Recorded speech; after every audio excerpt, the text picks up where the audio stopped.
Sir देखो, जब से बीजेपी आई है, एक तो उन्नति हुई है देश की। ये इंडिया नहीं जानता, पूरा वर्ल्ड जानता है कि हाँ इंडिया में क्या उन्नति हुई है बीजेपी के आने से। ठीक है, मैं एक सेना की नौकरी करके आया हूँ। जनरल वीके सिंह जी जब रिटायरमेंट होने वाले थे, उन्होंने एक वर्ड बोला था कि सेना का एक ओनली फॉर हवा है कि हाँ सेना है, पाकिस्तान को वो कर देगी। लेकिन हकीकत जो जनरल वीके सिंह ने बताई है बीजेपी को कि इनके पास में गोला नहीं है, बारूद नहीं है, ठीक है, उस बात को बोलने के बाद में बीजेपी ने इस बात को समझा। इससे पहले कांग्रेस थी, उन्होंने कभी इस बात पर ध्यान नहीं दिया। अब देखो, आप नेवी एयरफोर्स किसी भी महकमे को आप देखो, है गोला बारूद की कोई कमी नहीं है। इतनी शक्तिशाली मतलब बना दी है सेना को कि पाकिस्तान छोड़ दो, वर्ल्ड का कोई भी कंट्री है हमारे देश की तरफ को आंख उठा के नहीं देख सकता। ठीक है, ये पूरा वर्ल्ड जानता है इस बात को। ठीक है, तो सबसे जो सबसे बड़ी सुरक्षा दी है, राष्ट्र सुरक्षा जो मोदी ने दिया है, वो कोई नहीं दे सकता। आने वाली पार्टी में कोई नहीं दे सकता। चीन है जो वर्ल्ड में समझो आप फर्स्ट नंबर पे पॉपुलेशन में, उसको भी पीछे कर दिया। आपने देखा हो अभी वो एक दो फेरी जो उलझाव हुआ है हमारे साथ में, इंडिया के साथ में, उसको भी पीछे कर दिया। तो इससे ज़्यादा क्या चाहिए बताओ। आपने कहा मैं सेना की नौकरी करके आया हूँ, कांग्रेस सरकार भी देखी होगी, भाजपा भी देखी, तो दोनों में सबसे बड़ा अंतर क्या दिखाई दिया? पहले क्या स्थिति थी, अब क्या स्थिति हाँ, है? वो मैं बताना चाह रहा हूँ सर आपको। देखो, कांग्रेस टाइम पे हम भर्ती हुए थे, 2002 में भर्ती हुए थे। जो हमको रहन सहन, राशन से लेकर सुरक्षा तक, हथियारों तक, वो नहीं मिलता था हमको। अभी हमारे लिए सब कुछ अवेलेबल है। हथियार है, गोला बारूद है, रहने के लिए अच्छे क्वार्टर है, ठीक है, हर चीज़ की फैसिलिटी है जो बीजेपी ने दी है। ठीक है, उसको कोई ऐसा नहीं कर सकता। ठीक, और एक कोरोना काल में जो बीजेपी ने इस देश के लिए किया है, ठीक है, बाकी तो पूरा इंडिया जानता है कि इस देश को बीजेपी ने कैसे बचाया कोरोना से। और यहाँ पर तो बहुत बुरा हाल हो जाता है, जैसे कि इटली में हुआ था। ठीक है, लेकिन ऐसा यहाँ पे बीजेपी ने एक बात बचाया। और बोली जाती है, अक्सर लोग भी कहते हैं कि जब कांग्रेस सरकार थी, अगर गोली चलानी पड़ती थी तो उसका भी हिसाब देना पड़ता था। इस बात में कितनी सच्चाई है? हाँ सर, ये बिल्कुल 100% सही बात है। गोली का भी हिसाब देना पड़ता था और गोली चलाने के लिए भी रोके जाता था हमको।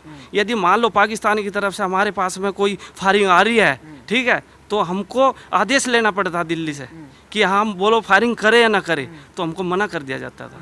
ठीक है, इतना मतलब वे कांग्रेस की सरकार में इतने मतलब हाल ख़राब था, सेना का भी परेशान थी। लेकिन अब कोई परेशानी वाली बात नहीं है। अब हमें आदेश लेने की भी ज़रूरत नहीं है। यदि सामने से हमें पाकिस्तान छेड़ता है तो हमें निसंकोच हम उसको उसका जवाब दे सकते हैं। अच्छा, 2019 में आपको याद होगा कि यादव जी थे, शायद नाम तो मैं भूल गया, जो सेना से ही थे, उन्होंने मोदी सरकार को काफ़ी सवाल उठाए थे कि काफ़ी खराब खाना मिलता है। उसके बाद वो चुनाव भी लड़े थे बनारस में जाकर। नहीं सर, वो बात गलत है। देखो, आप ये बताओ, आप अपने घर में रह रहे हो, आप डेली पनीर थोड़े ना खा रहे हो। कभी अप डाउन हो जाता है, कभी सब्जी भी ख़त्म हो जाती है, तो आप उसको अपना घर मान के चलो ना, तो कोई प्रॉब्लम ही नहीं आएगी।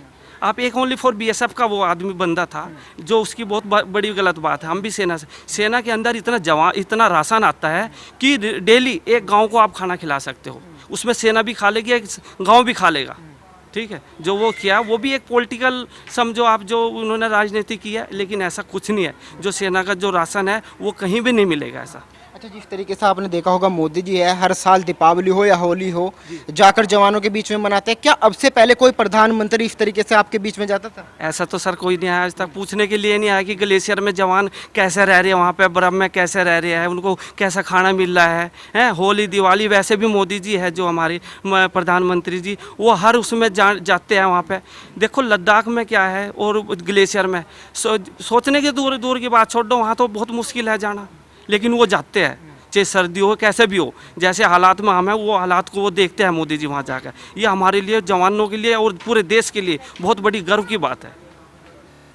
मोदी सरकार, योगी जी। क्या कर दिया योगी ने? योगी ने क्या नहीं करा आप बताओ? सारे रोड बनवा दिए। रोड किसी सरकार में बने आज तक? योगी सरकार में रोड ही रोड बन रहे। जनता को फ्री अनाज मिल रहा, क्या नहीं करा? अखिलेश सरकार में क्या हुआ? जो सब वोट देते हैं, योगी में हुआ, खूब हुआ। सारा गुंडागर्दी खत्म होगी।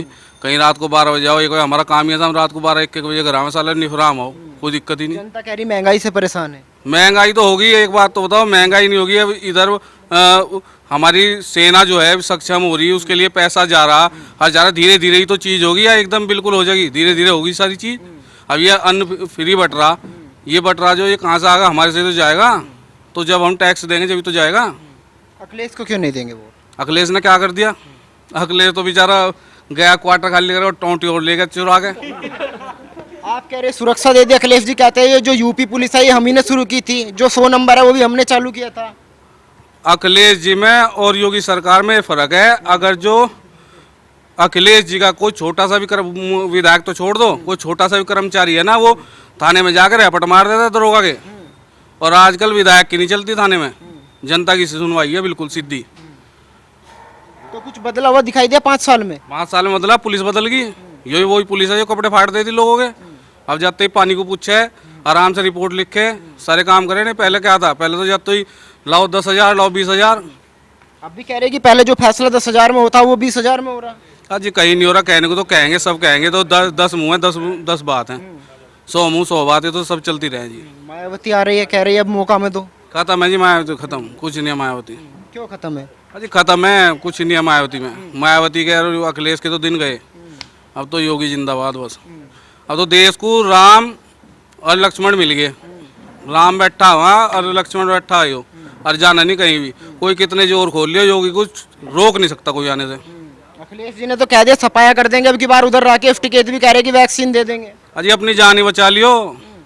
सफाया तो जब करो अपनी जान बचा लो, पहले अपनी जान बचा के तो दिखाओ। पहले वैक्सीन दे देंगे। वैक्सीन जब तो कह रहे थे बीजेपी के वैज्ञानिक, जो हमारे देश के साइंटिस्ट या वो है दवाई बनाने वाला विभाग, वो दवाई बना रहे, उन पर इल्जाम खड़े करती है बीजेपी बना रही, बीजेपी मार रही, घर घर लोगों को दे रही। अब लोग लगवाएंगे जब भी तो, या घर थोड़े लगाने आ जाएंगे। उसके बावजूद भी उन्होंने टीकाकरण की भी वो कर रखी, घर घर जाके टीकाकरण हो रहे। और इससे ज़्यादा क्या लो जी। सड़कें बनी, सड़कें कहाँ नहीं बनी ये तो बता दो।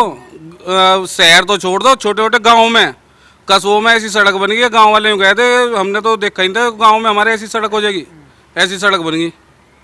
आप कह रहे बीजेपी की वापसी होगी, राकेश टिकैत कह रहे बीजेपी के नेता जो गांव में जाएगा उन्हें जनता खुद प्रसाद देगी। अजी उन्हें खुद देगी। एक बात और, राकेश टिकैत जी है, राकेश टिकैत जी अपनी गांव से ही अपनी जान बचा लियो। वो बाहर तो जब देखो, पहले अपने घर में ही देख लो। बाहर तो जब देखें, मुझे फंडा किसान तो खुश है, कहीं आप कर लो, किसानों से खुश है खूब। लो मैं लेके चलो 10 किसानों के बाद, खुश है खूब। किसान वहां पे बैठे हुए तो दुखी है, कह रहे डीजल का इतना रेट बढ़ गया, आप कह रहे खुश है। अब मैंने आपको आना 100 मुँह 100 बात होती हैं। उनके नज़रिए से उन्हें ठीक लग रहा है, मेरे नज़रिए से मुझे ठीक लग रहा। मैं भी किसान हूँ, हमारी भी ज़मीन है, सब है। हमारे 2,000 रुपये हर तीसरे महीने आ रहे, 12,000 रुपये हमारे साल आ रहे, हर चीज़ आ रही। तो हमें क्या दिक्कत है? कोई दिक्कत नहीं, वो भी ना हो चाहे। कह रहे 12,000 से क्या होगा, 2-2 हज़ार दे रहे, उससे कुछ थोड़ा होगा। तो अखिलेश दे देगा 12,000 रुपये महीना में, अखिलेश दे देगा 12,000 रुपये महीना। वो खुद ही अपनी दे लियो, वो बंद कर देगा। कह रहे कि किसान 100 रुपये लीटर का डीजल कहाँ से डलवाओगा भैया ट्रैक्टर में? सबसे बड़ी बात यह है कि ये कोरोना जो आया, ये बीजेपी, मोदी और योगी ने संभाल भी लिया। अगर जो होती कांग्रेस या अखिलेश जी होते ना, ये घर में रहते अपने, और आदमी पैर रखने की जगह नहीं मिलती, इतनी लाश मिलती पूरे उत्तर प्रदेश में नहीं, पूरे भारत में। ये तो योगी ने और मोदी ने संभाल लिया।